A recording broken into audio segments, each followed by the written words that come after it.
Next one, colloids. Thomas Graham, basing on the rate of diffusion through semi-permeable membrane, he classified soluble substances into two categories. One is crystalloids and another one is colloids. Generally, crystalloids are in crystalline form. They can diffuse rapidly through vegetable or animal membrane. Best example, sugar, salts, acids and bases. If we consider the second category, colloids, these colloids are amorphous in nature, diffuse slowly through vegetable or animal membrane. Example, gelatin, albumin, starch, silicic acid, glue, gum, and like that. So this is the initial classification of Thomas Graham. But this classification is not suitable for all cases. For example, if we consider NaCl can act as a crystalloid in water and colloid in benzene. So this classification is not suitable in all cases. Generally, the colloid, the term is replaced by colloidal state and colloidal solution because the state depends upon the size of the particle, size of the solute particle. So later on, these lectures are classified into three types based on the size. First one, true solution. In true solution, solute particle size is of millimicron or less than millimicron. Example, sugar, salt, urea, acids, bases, which are dissolved in water. True solution, solute particle size is of 1 millimicron or less than 1 millimicron. Second one, colloidal solution. Here the solute particle size is in between 1 millimicron to 1 micron. Here, true solution is a homogeneous one. In colloidal solution, it is a heterogeneous one. So, examples, starch, gelatin, glue, which are dissolved in hot water. So, once again, observe the size of the colloidal solution. Particle size is in between 1 millimicron to 1 micron. Third category is suspension. Here, particle size is greater than 1 micron. This is heterogeneous. Best example, sand in water and dirt in water. Okay.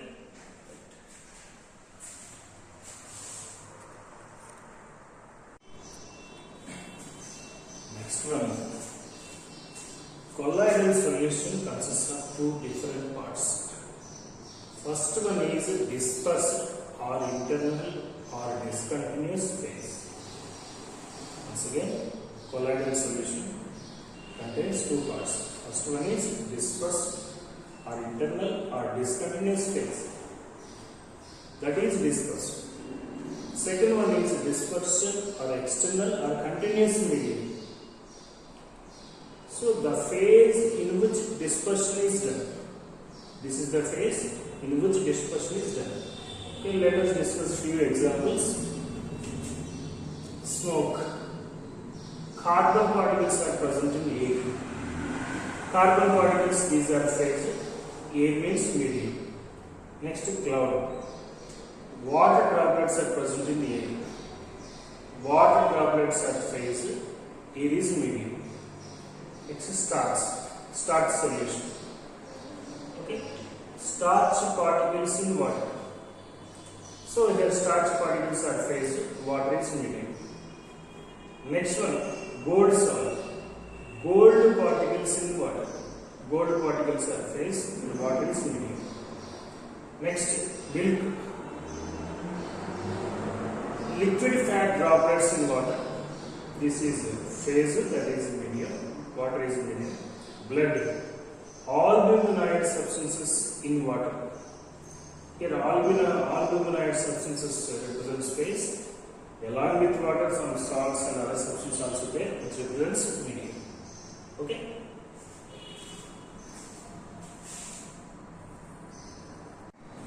Next, classification of colloids, which is based on physical state. So in overall, there are 8 types of colloids are there. which is based on physical state. So this represents dispersion phase. The next one is dispersion medium. Next one is type of colloid. Last one examples. So here in examinations, in our objective examination, they will ask questions on examples. First one, solid phase and solid medium. Dispersion phase solid, dispersion medium also solid. So that type of colloid is called as solid salt. Examples, some colored glasses and gemstones. Next one, solid phase in liquid medium. So the type of colloid is called as salt. Paints, sulfates, starch solution, blood, gold are the best examples for this type of colloidal salt. Next one, solid phase in gas medium. This is the called as aerosol. Examples is smoke, dust. Okay. Fourth one is a liquid phase in solid medium. Type of colloid called as gel. Example, cheese, butter, jellies. Cheese, butter, jellies. Next one, liquid phase in the liquid medium. Type of colloid emulsion. Examples, milk, hair creams. Milk, hair creams. Next one, liquid phase in gas medium. Type of colloid aerosol. Examples, fog, mist, cloud, insecticide sprays. Fog, mist, cloud, insecticide sprays. Seventh one is gas phase in solid medium. Type of colloid solid salt. Example, pubic stone, foam rubber. Pubic stone, foam rubber. Last one, gas phase in liquid medium. Type of colloid is foam. Examples, froth, whipped cream, soap leather. Okay. In objective examination, they will ask what type of colloid and they will ask examples. Please concentrate on that. Only 9 types are there. Okay. Right.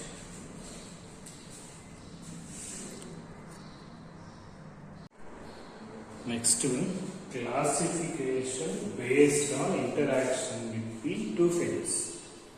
Classification based on interaction between two phases.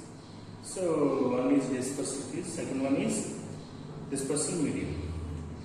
If there is an affinity between phase and medium, that type of solid is called as lyophilic, where solvent loving takes place.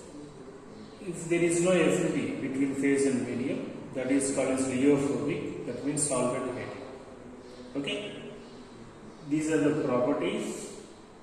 This is lyophilic, this is lyophobic. So lyophilic is otherwise called as intrinsic salt, lyophobic is otherwise called as extrinsic salt. So the first one is preparation. So lyophilic preparations are easy by easy methods or reading methods. Lyophobic we need some special methods because there is no affinity between phase and medium.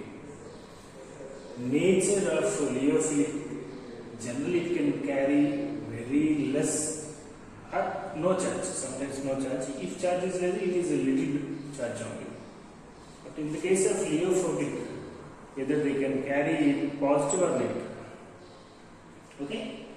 If you observe the stability, for lyophilic, stability is more because both the phase and the medium, there is an affinity between the phase and medium.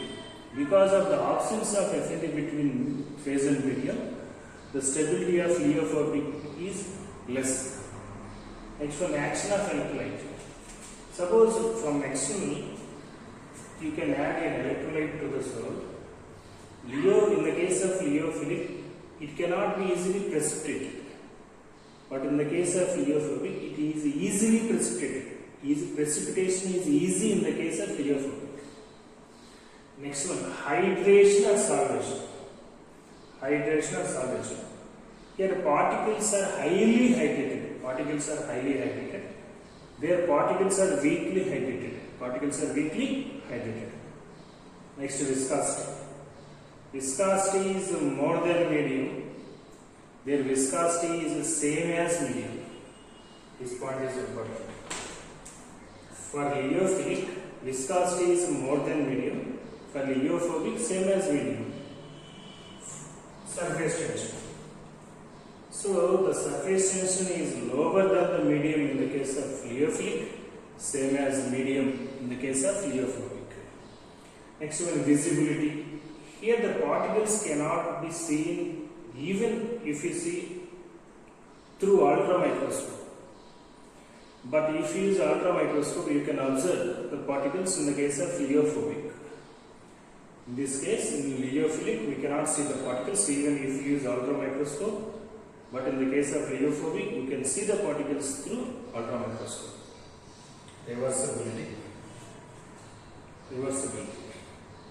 Generally, these are reversible.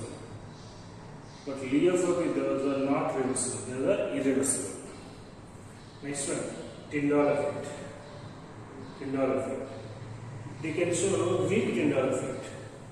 In the case of liofilic, they can show weak Tyndall effect. In the case of liophobic, they can exhibit Tyndall effect to reasonable extent.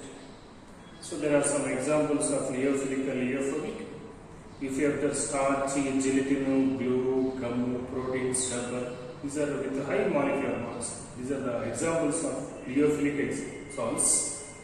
If you consider the bottom solutions, metal solutions like silver, gold, otherwise hydroxides like AlOH thrice, FeOH thrice, or sulfates like AS2S3, smoke, cloud, gold, one. These are the examples of liophobic. So in that case, examples are important. Okay. In this case, in board examination, we will ask generally comparison of differences.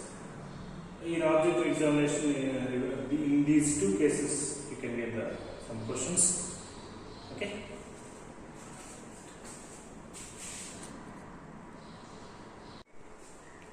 Next one, classification based on type of particles of dispersed phase. Once again, classification based on type of particles of dispersed phase. Three types: multimolecular, macromolecular, associated colloids. Multimolecular, macromolecular, and associated. In the case of multimolecular, on dissolution, a large number of atoms or molecules of substance aggregate together to form species having the size of the colloidal range. Once again, on dissolution, a large number of atoms or molecules of substance aggregate together to form species having the size in the colloidal range. Example, gold salt or sulfur salt. In the case of macromolecular, these macromolecules in suitable solvents form solutions in which size of the macromolecule may be colloidal range. Once again, these macromolecules, when they dissolve in suitable solvent, they form solutions in which the size of the macromolecule may be colloidal range. Example, starch, glucose, proteins, enzymes, and man-made molecules like polythene, nylon, polystyrene, synthetic rubber. These are the suitable examples for macromolecule. Next one, associated colloids. When substances on dissolution in a medium behaves as a colloidal particle at a higher concentration. Please observe here. At a higher concentration, when substances on dissolution in a medium behaves as colloidal particles at a higher concentration due to association of these molecules, that is called as associated colloids. Best examples: detergents and emulsifiers.